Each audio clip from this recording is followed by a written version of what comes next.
Centre for distance and online এডুকেশনের রাষ্ট্রবিজ্ঞান বিভাগের তরফে আজকে যে এক দিবসীয় আলোচনা চক্রের আয়োজন করা হয়েছে তার জন্য আমি প্রথমে বিভাগকে আমার তরফ থেকে অভিনন্দন জানাই। আপনারা আজকে যারা এসছেন সবাই জানেন যে আজকের আলোচনার বিষয় changing world order, India's challenges and opportunities. এবং আপনারা এতক্ষণেও জেনে গেছেন যে আমাদের এই বিষয়ের ওপর যারা আলোকপাত করবেন, আমাদের সমৃদ্ধ করবেন, তারা হলেন অধ্যাপক সব্যসাচী বসু রায়চৌধুরী, অধ্যাপক অনিন্দ্যজ্যোতি মজুমদার। এদের পরিচয় দিয়ে আপনাদের আর নতুন করে কিছু বলতে চাইছি না, আপনারা সবাই জানেন। এবং এই পুরো অনুষ্ঠানটার সঞ্চালনা যিনি করবেন অধ্যাপক সমীর দাস। এই নামগুলো আজকের আলোচনা চক্রের জন্য যথেষ্ট। আমি শুধু যে বিষয়টা নিয়ে আজকে আলোচনা হবে সেইটা নিয়ে গোড়ায় দু চার কথা, আমার যা বোধ, আমার যা ভাবনা, আমার চৈতন্যকে যেভাবে বিষয়গুলো নাড়া দেয়, এইটা আপনাদের সামনে আমি একটুকুনি বলে আমরা সারাদিন ধরে আমাদের বক্তাদের আলোচনা শুনি। সেটা হচ্ছে, আপনারা সবাই জানেন যে 2025-এর গোড়ায় ফেব্রুয়ারি মাসে মার্কিন যুক্তরাষ্ট্রের পালাবদল হচ্ছে। এবং এই যে মার্কিন যুক্তরাষ্ট্রের পালাবদল, সেটা আন্তর্জাতিক রাজনীতির যে স্থিতিস্থাপকতা, যে স্থিতিশীলতা, সেই বিষয়গুলোকে আবার নতুন করে আমাদের চর্চার মধ্যে তুলে আনছে। এই কথাটা বলছি এই কারণে নয় যে মার্কিন যুক্তরাষ্ট্রের রাজনৈতিক পালাবদল যদি না ঘটত তাহলে আমাদের নতুন করে কিছু ভাবতে হতো, এই কথাটা কিন্তু আমি বলতে চাইছি না। কারণ মার্কিন যুক্তরাষ্ট্রের এই রাজনৈতিক পট পরিবর্তনের আগে মার্কিন পররাষ্ট্রনীতি, মার্কিন অর্থনীতি, মার্কিন রাজনীতি, মার্কিনী চোখে বিশ্ব দর্শন, এই সমস্ত বিষয়গুলো আমাদের আজকের আলোচনার সাথে সম্পৃক্ত হতে পারে। কারণ এটা একটা কন্টিনিউশন পলিসি, তার মধ্যে কিছু চেঞ্জ হয়, কিছু পরিবর্তন হয়, কিছু পরিমার্জন হয়, সেইভাবে আন্তর্জাতিক রাজনীতি পরিচালিত। কিন্তু আমি যে কথাটা বলতে চাইছি সেটা হচ্ছে এই যে বিশ্ব স্থিতিস্থাপকতার বদল,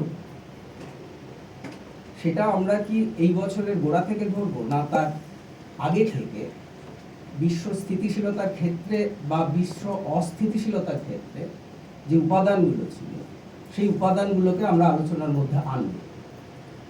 আমি এটাকে যদি এইভাবে দেখি, আলোচকরা আমার থেকে আরো বেশি ভালো বলবেন, কারণ তারা আন্তর্জাতিক সম্পর্কের বিশেষজ্ঞ, তারা রাষ্ট্রবিজ্ঞান, রাষ্ট্রনীতি চর্চার বিশেষজ্ঞ, তারা আরো ভালো বলবেন। কিন্তু আমি যে কথাটা বলতে চাইছি সেটা হচ্ছে যে এই পালাবদলের আগে আমরা যদি বিশ্ব রাজনীতির দিকে তাকাই, বিশ্ব রাজনীতির গতিশীলতার দিকে তাকাই, বিশ্ব রাজনীতি নিয়ন্ত্রণের দিকে তাকাই, তাহলে দেখব যে ক্রমাগতভাবে বিগত কয়েক বছরে আমাদের চোখের সামনে যে ঘটনাগুলো আমাদেরকে আলোড়িত করে, যে ঘটনাগুলো আমাদেরকে বিচলিত করে, যে ঘটনাগুলো আমাদেরকে নতুন করে ভাবতে শেখায়, সেগুলো হচ্ছে প্যালেস্টাইন ইসরায়েল যুদ্ধ, লেবানন, সিরিয়া, ইয়েমেন, ইরান, ইরাকে এই প্যালেস্টাইন ইসরায়েল যুদ্ধের সম্প্রসারণ, সিরিয়ায় আসাদ জমানার পতন, ইউক্রেনের যুদ্ধ, এটা পুরো আন্তর্জাতিক রাজনৈতিক পরিমণ্ডলকে বেশ কিছুকাল ধরে অস্থিতিশীল করে রেখেছে। দুই, আমরা যদি এশীয় প্রশান্ত মহাসাগরীয় অঞ্চলের দিকে তাকাই, তাহলে সেখানেও দেখব যে ধারাবাহিকভাবে একটা উত্তেজনার পরিবেশ এই অঞ্চলগুলোতে বিরাজমান। তাইওয়ানে অস্থিরতা, কোরিয়ান উপদ্বীপ অঞ্চলের অস্থিরতা আমাদেরকে নতুন করে ভাবায়। এবং এই সময়কালে বা বিগত দিনগুলোতে মার্কিন পররাষ্ট্রনীতি বা মার্কিন চিন্তনের যে ক্ষেত্রটা আমাদেরকে সব থেকে বেশি প্রভাবিত করে বা আমাদের সব থেকে বেশি ভাবতে শেখায়, সেটা হচ্ছে যে মার্কিনের লক্ষ্য এই সময় কতগুলো দেশকে নিয়ে আবর্তিত হচ্ছে। 1 চীন, 2 রাশিয়া, 3 উত্তর কোরিয়া। এবং এই যে 3টে দেশের আমি নাম করলাম, চীনকে রাশিয়া দেখছে সংশোধনবাদী শক্তি হিসেবে, রাশিয়াকে দেখছে ক্ষতিকর রাষ্ট্র হিসেবে, এবং উত্তর কোরিয়াকে দেখছে দুষ্ট রাষ্ট্র হিসেবে। তাহলে এই যে দেখা, মার্কিন চোখে অন্যান্য রাষ্ট্রের প্রতি তার যে বিশ্লেষণ, অন্য রাষ্ট্রের প্রতি তার যে দৃষ্টিভঙ্গি, এই দেখাটাও আমাদের সামনে একটা চ্যালেঞ্জ হিসেবে আসতে পারে। আবার আমরা যদি আমাদের প্রতিবেশী দেশগুলোর দিকে তাকাই, যেটাকে কেন্দ্র করে ভারতবর্ষের আভ্যন্তরীণ রাজনীতি, ভারতবর্ষের আভ্যন্তরীণ রাজনৈতিক ওঠাপড়া এগুলো নির্ভর করে, তাহলে আমরা সেখানে দেখব যে বাংলাদেশ, প্রথমে যে দেশটার কথা বলতে হয় বাংলাদেশ। সাম্প্রতিককালে বাংলাদেশের যে পরিবর্তন, সে পরিবর্তন ভালো না মন্দ সেটা আমি বলবো না, কিন্তু আমাদের সামনে বাংলাদেশের এই যে অস্থিতিশীল একটা অবস্থা তৈরি হয়েছে, সেটা অবশ্যই আমাদের কাছে, মানে দেশ হিসেবে ভারতবর্ষের কাছে একটা চ্যালেঞ্জ হিসেবে প্রতীয়মান হয়।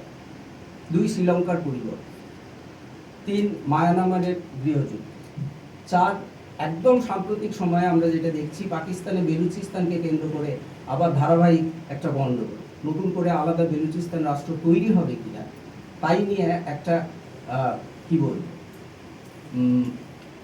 ভাবনা চলছে।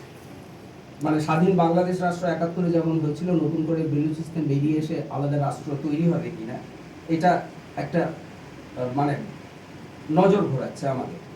আফগানিস্তানের তালিবান সরকার, মালদ্বীপে ভারত বিরোধী অভিমত, নেপালে সাম্প্রতিককালের অস্থিতিশীলতা, এই সমস্ত বিষয়গুলো যেভাবে বিশ্ব রাজনীতিকে নিয়ন্ত্রণ করছে, সমস্ত বিষয়গুলো যেভাবে বিশ্ব রাজনীতিকে দোলাচলের মধ্যে রেখেছে, এই বিষয়গুলোকে আমরা কিভাবে মোকাবিলা করব, এই বিষয়গুলোকে মোকাবিলা করে ভারতবর্ষ কিভাবে তার নিজস্ব একটা শক্তিশালী পররাষ্ট্র নীতি, শক্তিশালী কূটনীতির ক্ষেত্র তৈরি করতে পারবে আন্তর্জাতিক মঞ্চে, এটাই আজকের আমাদের মনে হয় আলোচনার উপযোগ্য বিষয়।